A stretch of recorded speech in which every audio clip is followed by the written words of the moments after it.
এখন এই যে রুহু,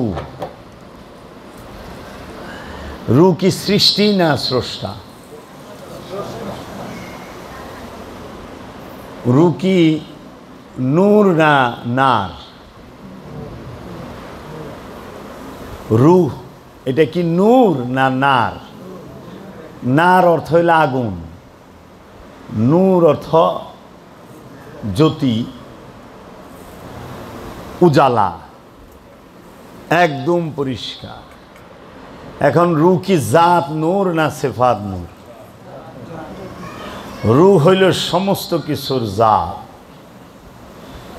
এই সৃষ্টি জগৎ সব কিছু, মানে সৃষ্টি জগৎ যে প্রাণ, এই প্রাণের সৃষ্টিটাই রুহের সিফাতি নূর থেকে।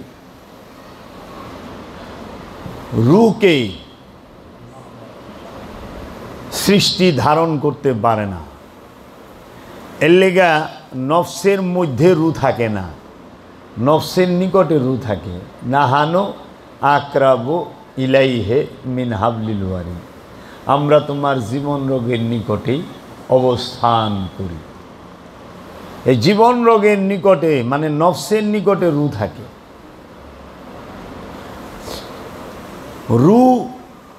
রুকে নফস ধারণ করার ক্ষমতা রাখে না, কারণ নফস হইল ক্ষুদ্র সৃষ্টি। সেফা নফস কিন্তু সেফাতি নূর, কিন্তু রু হইল জাত। এর জন্য রুহের মাঝে নফস ফানা হয়। রুহের মাঝে যখন নফস ফানা হবে, রবের মাঝে যখন নফস ফানা হবে, তখন সেই নফসকে রু গ্রাস করে ফেলায়, চন্দ্রগ্রহণ সূর্যগ্রহণের মতো। নফস তাকে আর দেখতে পায় না, যেই দিকে নফস তাকায় রুহুকেই দেখে।